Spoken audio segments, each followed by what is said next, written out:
These people from blank hole countries come here. I'm not going to defend his language, but I will defend his frustration. There has got to be a wall. We had one of the highest tax rates in the world. We taxed on worldwide income. We've changed that. Workers and their families will receive larger paychecks starting in February. The crumbs that they are giving to workers is so pathetic. Think about how elitist that is. Crumbs? President Trump making the case that FBI agent Peter Strzok had plotted to undermine Mr. Trump's presidency.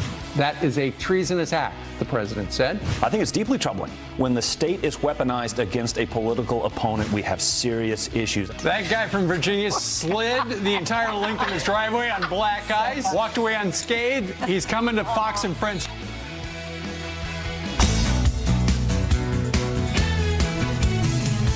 Bessaker of Loudoun County, Virginia. And as it turns out, Brian, we were surmising who posted this video. Initially, his daughter put the video on Facebook, and then his wife did. And now this video has been seen by 50 million people around the world. So I wonder, what is the right thing to do when you find yourself sliding down your driveway? To panic?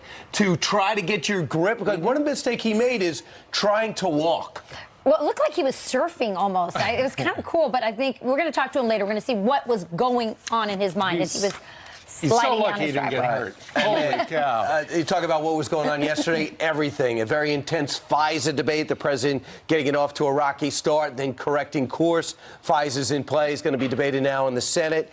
Now as we, in the House. And then as we move forward, in the Senate. But as we move forward, then the president was looking forward to getting a bipartisan push to see what this bipartisan plan was. They've been working on for a few months to see if they had a way forward with the spending bill to begin the process of comprehensive immigration. Needless to say, he was not happy with Dick Durbin and Lindsey Graham gave to him. And Republicans as well. They brought in this plan that was not a good deal for the Republicans, and so the president sent them back to the drawing board. At least that's what Griff Jenkins, who's down in Washington, is about to report. Right, Griff?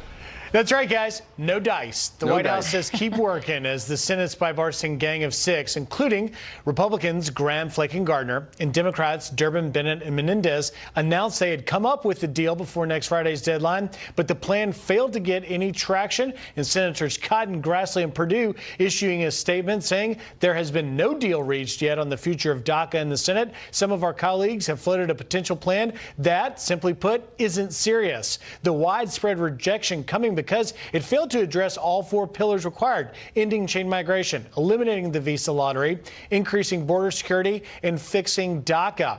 And talks also got sidetracked yesterday when the president became frustrated in an Oval Office meeting, using foul language to lash out at immigrants coming from African countries and Haiti, saying, quote, why are we having all these people from blank hole countries come here, suggesting the U.S. should be focused on bringing more immigrants from countries like Norway. Instead, the White House issuing a statement saying certain Washington politicians choose to fight for foreign countries, but President Trump will always fight for the American people, adding that the president is focused on a merit-based immigration system. And those comments by the president getting quite a reaction, guys, to include the UN Human Rights Office calling it shameful, racist, and potentially damaging and disrupting to people's lives. All right, Griff, thank you very much.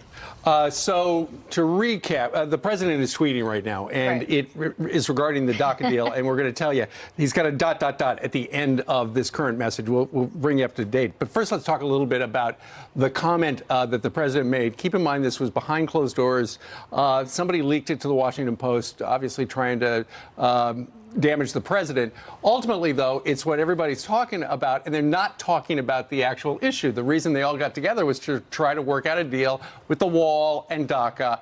And because the deal was so bad for the president said, you guys got to be kidding me. Get back to the drawing board, because this I'm not going to sign. Well, and not just bad for the president. I've spoken to several House members who've said this was a no deal for them either. So I think it's important for people to know that this was not a leadership appointed group. This was a self self-appointed group. They came in. I guess they thought it was just going to be them and the president had invited a few other border security hawks to the meeting, and those folks were not happy about it, those lawmakers that came in for the original meeting. So I think, look, at the early part of the week, there was a lot of hope, I think, about a deal coming through. The 55-minute meeting that was televised looked like they could find common ground. I think what the Democrats have done is they've latched on to these sort of colorful remarks from the president, and I think it's their excuse to racialize this, which is a safe space for Democrats. They don't want to talk about the actual deal or finding a solution. Well, number one, President made a mistake in making those comments, no question. He's upset that the refugees here are supposed to be temporary after the Haitian disaster and the El Salvador earthquake. They were able to stay, and the Democrats say, let's just let them stay. He said, no, we should not let them stay. We have, and he said things about Haiti and El Salvador and we should have more people from Norway.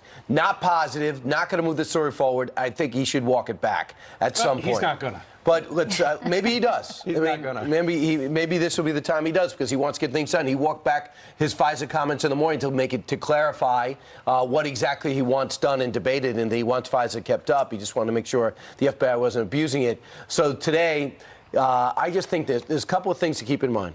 January 19th suspending bill. If they can't get a deal, they just normally have a CR that allows them to keep spending for a couple of weeks. There's a sense that Democrats won't do that. So the funding of the government will stop. So the Democrats threw DACA in. The president says, I'll do that if you come back and give me something like the end of lottery, end of chain migration, and you begin to build the wall. So the president tweeted this out moments ago. The so-called bipartisan DACA deal presented yesterday. There was 6 people there.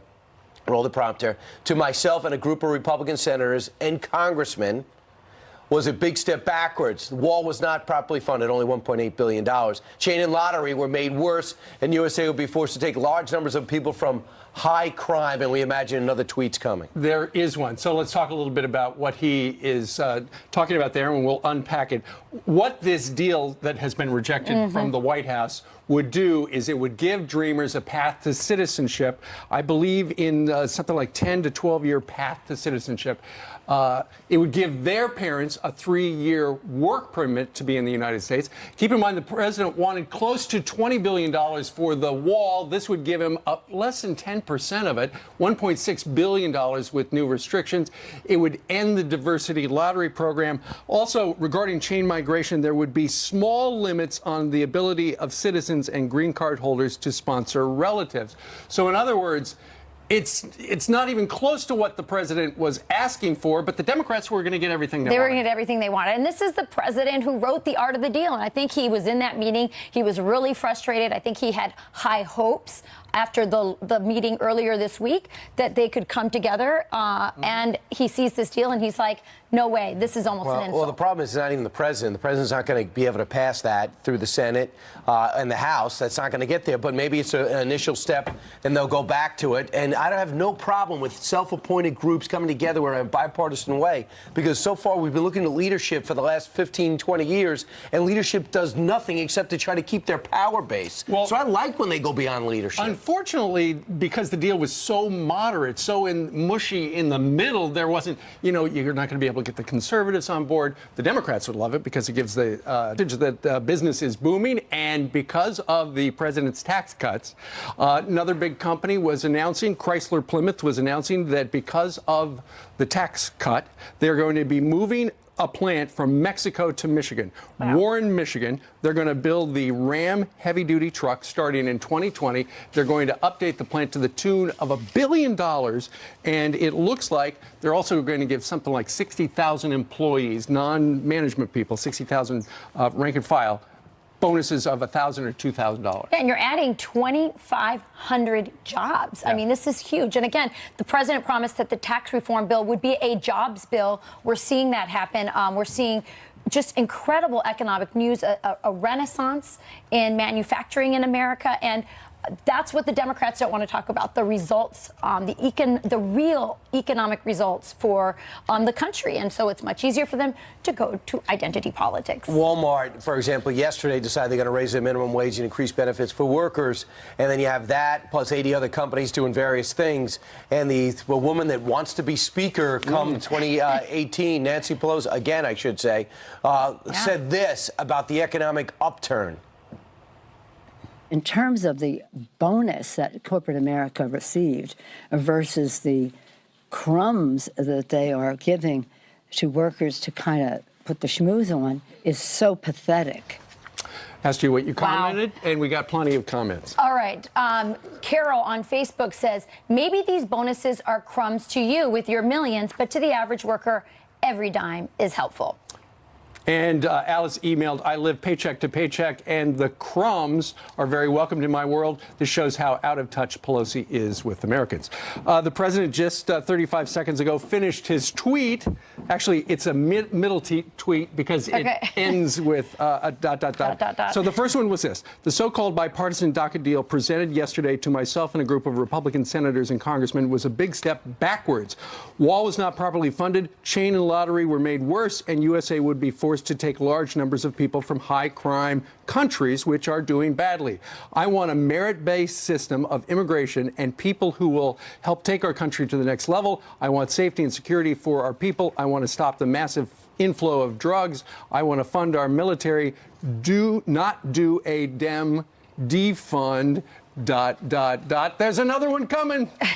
Stand by, folks. You know, in the Wall Street Journal interview earlier, he had a different tone or a more clarified tone when he said, you know, we need workers in for these jobs that I'm bringing back of all different types. So he's talking to the Wall Street Journal reporters earlier, but then he met with the bipartisan group later, and he got ticked off. He's looking for skilled labor. If you're going to invite somebody into the country, he wants skilled labor, and that's why he's been talking about a merit-based immigration system. That works for America. Right, exactly. But Steve, just to clarify, he just says, he goes, we need labor. Like, we need all workers, he was saying to the Wall Street Journal. And then he says, well, now we should pick the people that are coming here. Meanwhile, 7/12 here in New York City.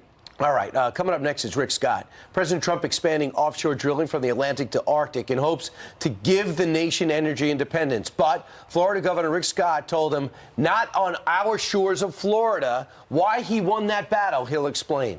Plus, don't agree with the president? Just clock him. At least that's what one Democrat thinks. Listen, this guy got my space. You want to get my space? I've always said, Chris, you punch me, I'm going to punch you back twice as hard. And it wouldn't be hard to do it. And he wasn't done.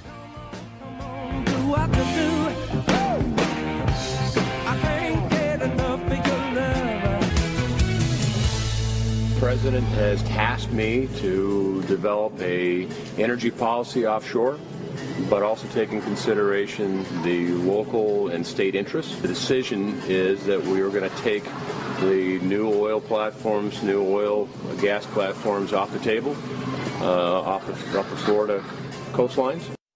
All right, the Trump administration opening up America's waters for expanded offshore drilling. But one state that will be spared is Florida. And the one man responsible for that is Florida Governor Rick Scott, who lobbied the administration quickly to spare the state. And they answered quickly, and they decided to. Here with more about that decision is Governor Rick Scott. Governor, we want to be energy independent. You have oil off your shore. Why shouldn't we drill there? Brian, I've been clear. Last year I spoke with Secretary Zinke a variety of times, met with him, that for Florida, we have to remember we're a tourism state. 1 out of every 6 jobs in our state is tied to tourism. So I oppose offshore drilling. I was clear. On top of that, we have 20 military bases. Many of these bases do a lot of training in the Eastern Gulf. It would impact our military bases. So I've been clear that we didn't want the offshore drilling, and I want to thank the Trump administration for being responsive. I want to thank Secretary Zinke for coming down and meet with me, and we got this resolved quickly. So a lot of other states say, hey, we don't want drilling off our coast. Where do I sign up for that waiver? What do you say to those other states? I think every governor should be doing what I'm doing. They should represent their state. They should represent the best interest. But when you have a state that's tied to tourism like we are, we'll have 120 plus million tourists this year. When you have a state that has military bases tied to training exercises in the Eastern Gulf, you've got to be very adamant that you have to oppose offshore drilling. On top of that, I care about this environment. We put unbelievable effort into making sure that we have the most pristine environment in the world. And so every governor's got to decide what's in the best interest of their state. I know what's in the best interest of mine. And you're just worried about if an accident happening, correct? Because drilling can be done with no problems. You don't have to sacrifice anything. Well, I'm very concerned that we have anything that happened that would impact our beaches, Right. because it would have an impact on jobs in our state. But we come here, we move to Florida, we visit Florida because of our pristine environment, our beaches. People love our beaches. All right, Governor, I know you got a big personal decision. You're going to decide if you're going to run for the Senate shortly, so we'll have you back on that. But I want to get you on immigration. You were just telling me there's 100,000 people who have moved to your state on an annual basis, right?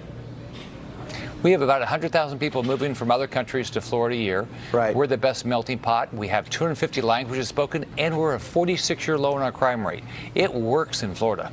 So the President of the United States made some statements yesterday. He's trying hard to get our immigration system fixed, at which time he made a statement saying, why are we having so many of these people from these S-hole countries come here, and said we have enough from Haiti, enough from El Salvador. A lot of people are running with those comments. You know the President as well as anybody. What do you think he should do now?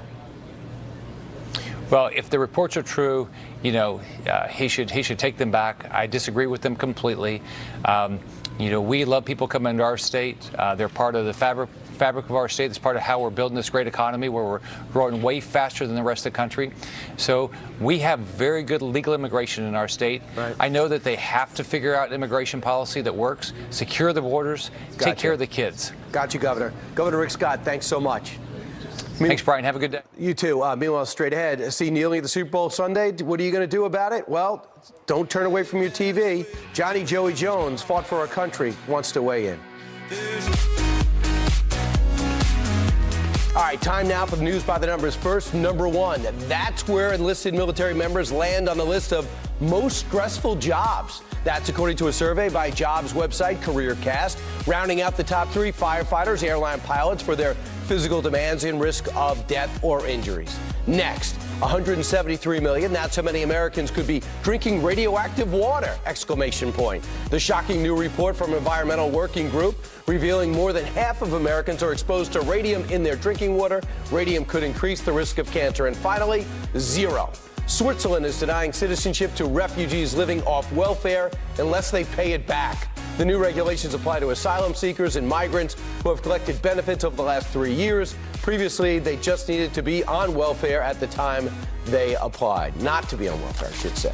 They've got a different approach than we do. Meanwhile, if NFL players kneel for the national anthem at the Super Bowl, you're going to see it on TV because the game's executive producer says the protests are a big story, and if anyone kneels, it will be broadcast for the world to see. And this weekend, a mass kneeling is planned outside as the Minnesota Vikings host the New Orleans Saints in Minneapolis, home of this year's Super Bowl. So welcome, Joey. Johnny Joey Jones is here with his reaction. A retired Marine Corps bomb technician who lost his legs in a blast in Afghanistan has been a spokesman. And thanks so much for joining us. No, thank you for having me this morning. I appreciate it. So what do you make of the fact that the biggest game of the year in football, and it sounds like the NFL's okay if somebody kneels because they're going to show it on TV. Hey, listen, I'm a big Falcons fan. I was there last year, and it felt like they knelt for the whole fourth quarter, so I'm not really a kneeling fan anymore. But I put myself in the middle of this back last year with a tweet that went viral that wasn't really meaning for it to come out even the way it sounded. Explain but it was, what you said. I said, dear Colin Kaepernick, I may not have legs, but if you're going to kneel, I'll stand with enough pride for both of us. And it wasn't really a hit against him. It was just, if you're going to express how you feel, this is how I feel. So what would you say to the NBC executives that made this decision? If you could sit in front of them. Absolutely. Explain your decision. Why are you showing them kneeling? Are you showing them kneeling so we can all record, say, okay, that's who is disrespecting our anthem right now? Okay, I know who that is. But listen, I know a lot of NFL players. I spent the last year traveling, speaking with NFL teams about teamwork and leadership. And most of the guys in that locker room are hungry for a leader and for an influence and for someone to help them make these big decisions and keep their mind right. There are a lot of men standing on the sidelines. That's who we need to show. Couple of things. NBC's doing the right thing. That's the story. If you're avoiding it, you're avoiding the story, and it looks like you're covering up for people. Number two, I like what they're doing before the game. If Colin Kaepernick has a point, whatever his point of view is, I just say just don't do it during the national anthem. Absolutely. If you feel that way, go do it before the game. Just let us agree that we love the country and stand for the anthem. So I like what they're doing in Minnesota. I say all the time, the way I got through losing my legs was just simply a matter of perspective. All the facts and situation was the same, but I decided I didn't lose my legs. I got a second chance at life. When we talk about the anthem, the flag, it's a matter of perspective, right? Does that flag stand for the things you disagree with, or the fact you can vocalize that? And we get up in the morning in this country and say, how do we change it and make it better? That's what the flag stands for. It's what the national anthem stands for. Yeah. Well, we've gotten to know you a bit over the last year, and this is the way you can get to know him. It's called Blown Away, the story of Johnny Joey Jones, and it is a coloring book. Yes. Why is it a coloring book? Why did you want to tell your story via crayons? Well, I was in the United States Marine Corps, so I say SEALs make movies, Rangers write memoirs, and Marines, we make coloring books.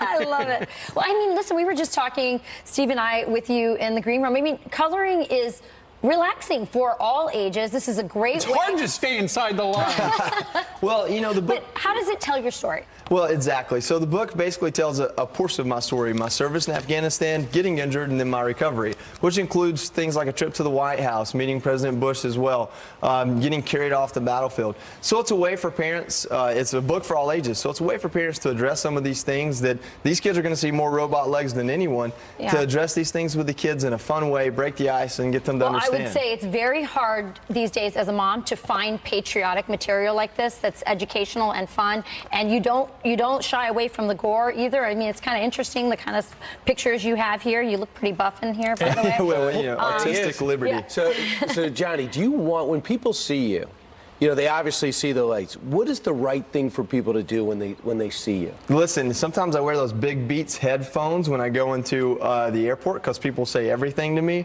But I appreciate a thank you for your service, or hey, is this from war? I don't mind those conversations. I don't shy away. I'd rather them ask questions and learn than look at me from afar, because if you stare for a split second, I'll see it. Then I'll come talk to you. What do people say?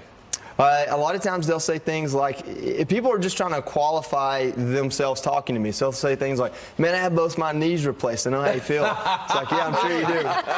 And so, yeah, it's a little different. Yeah. And sometimes they'll go, where did we get these? And I said, I didn't know we got them. But, it's fun. And I get where they're coming from, and I always use it as an opportunity to educate. Where does the money go for here? So all the proceeds I make off this coloring book, which are pretty much all the proceeds, go to Camp Southern Ground, which is actually where I work. It's Zach Brown's 400-acre state-of-the-art camp, primarily for kids in the autism spectrum, to show them that they have a lot of gifts and talents. They're not limited, they're adaptive. Thank you so much for coming by, and I hope everybody gets blown away, because I was blown away by it myself. That's great. Coming up, a new tweet from the president on his immigration comments, but he's not the only one getting criticized. Nancy Pelosi feeling the heat for saying this about the lawmakers working on the deal. The 5 white guys, I call them. Steve Cortez, a former member of the president's Hispanic Advisory Council, and I'm a big fan of his, and he weighs in next. Okay, remember this iconic commercial? Cindy Crawford is recreating it, and she's doing it soon. A sneak peek coming up. Just one look, and I felt so hard.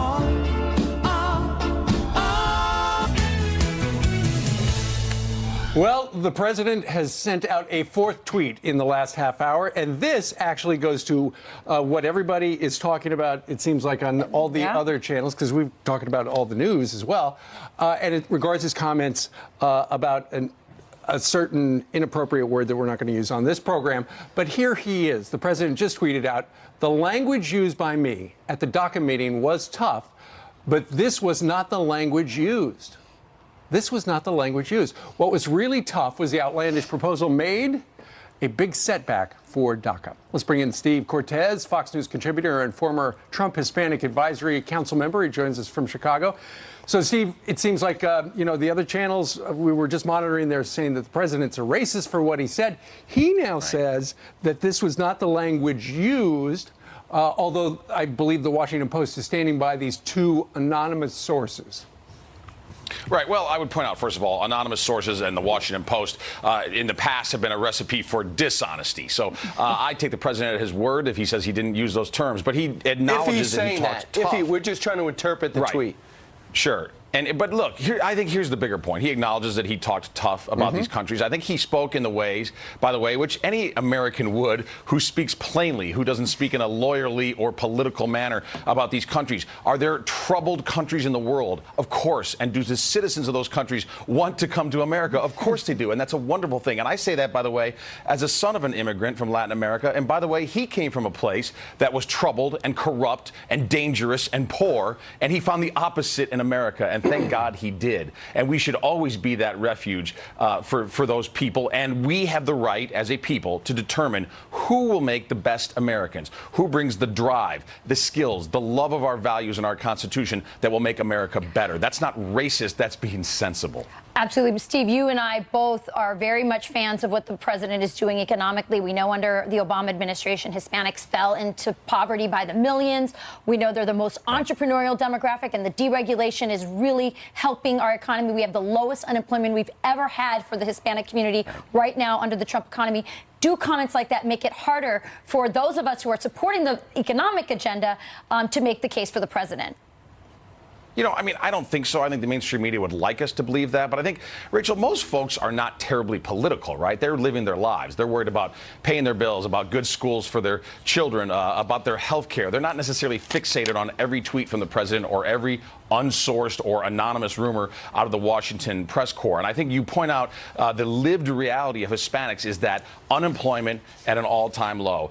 And by the way, it's not just Hispanics, it's working class Americans as well. We see people without a high school diploma, workers without a high school diploma, unemployment just hit a low unseen since the year 2000. So Americans are seeing their lives get more prosperous, more secure, better. And I think when Hispanics in particular see that, and when they see the president show compassion on DACA, which he's already shown in granting an extension, I do believe we're going to reach a deal. It's not easy, but we're going to get there. And I believe that once we show compassion on DACA and continue economic acceleration for Hispanics, this president is going to win the Hispanic vote in 2020. Wow. Well, he got more than Mitt Romney did, but we'll see where it goes. Sometimes you just got to get out of his own way, and he creates some problems for himself. They did not walk it back last night in a formal tweet from the press secretary. But let's move on and talk about something really disturbing that Nancy Pelosi said. Everybody saw that meeting the president had and decided to televise 55 minutes of it. Steny Hoyer was the highest-ranking guy there, and I guess Nancy Pelosi thought it was significant that the people at the meeting were all white, not what they tried to accomplish and what they said. Listen to what she said. The five white guys, I call them, I said, you going to open a hamburger stand next or what? What does that even mean? But among the people that were upset, Minority Whip Steny Hoyer himself, Democrat, that comment is offensive, he said. I am committed to ensuring Dreamers are protected, and I will welcome everyone to the table who wants to get this done. I mean, he's trying to do the best. I mean, they don't get along, but he's trying to do the best he can to say, are you kidding me? What does that have to do with anything? Right. Well, and by the way, if she were there, would that somehow have changed the pigment of the room? I don't think so, as far as I know. Nancy's fairly white as well. But look, this fixation with identity politics is really ruining the Democratic Party. As a partisan, I have to say I take some glee in that. But as an American, I don't, because it's corrosive for our culture politically. Nancy Pelosi, by the way, she's been a real hit parade lately of absurd comments. Yesterday, she also made a comment regarding the bonuses that are being paid by a lot of companies, $1,000, $2,000 bonuses. She called them, quote, out crumbs. Right. And she said that they were pathetic. Well, maybe in her private jet San Francisco world, a $1,000 bonus doesn't mean a lot. But to most Americans, $1,000 means a real lot. And it can change their month and their plan. And it can mean doing something special for their children, or taking a trip they wouldn't have taken, or going out to dinner, or paying a bill that they've been putting off. So her condescension toward regular people, toward working Americans, I think is really offensive, and as was this comment, certainly, and her fixation on as if white guys can't come up with the right deal on immigration. Steve, I think the crumbs she wants to offer are the crumbs off the government table, which is the lifestyle dependency that her party, I think, is trying to push on minorities in particular. I think you're exactly right. I think you're exactly right. And I always say this about Democrats.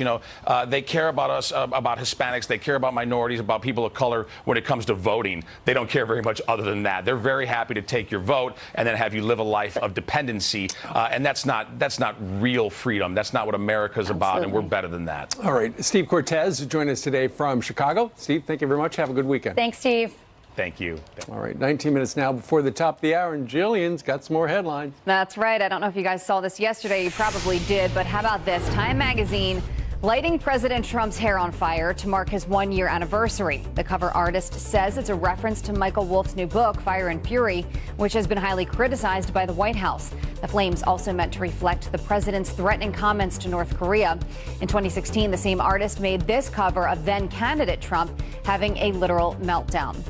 A shocking report revealing Veteran Affairs hospitals could be putting patients and visitors at risk.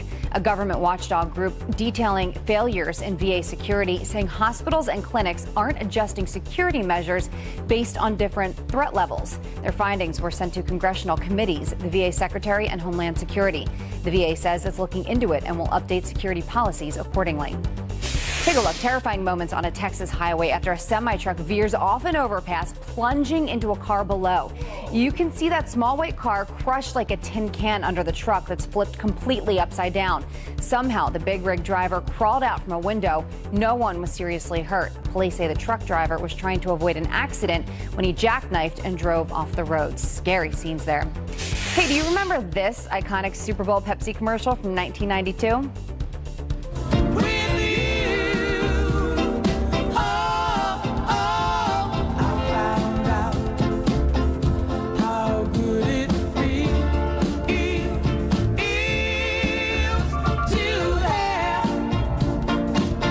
I know, you're saying, how could we forget? Well, now Cindy Crawford is returning to her Pepsi past. 26 years later, the 51-year-old model will debut a recreation of the unforgettable ad at this year's Super Bowl on February 4th. It's called This Is the Pepsi, and it will feature her 18-year-old son, Presley Gerber. It is part of the company's Pepsi Generation campaign, honoring the brand's 120-year history. I don't know what I she know. does, but She looks amazing. Fountain of youth. I know. Wow. All right. That's some good moisturizer.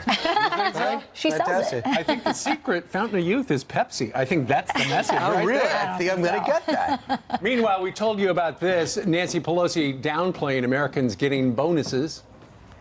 Crumbs that they are giving to workers to kind of put the schmooze on is so pathetic. Is $1,000 crumbs to you? Grover Norquist weighs in on that next. And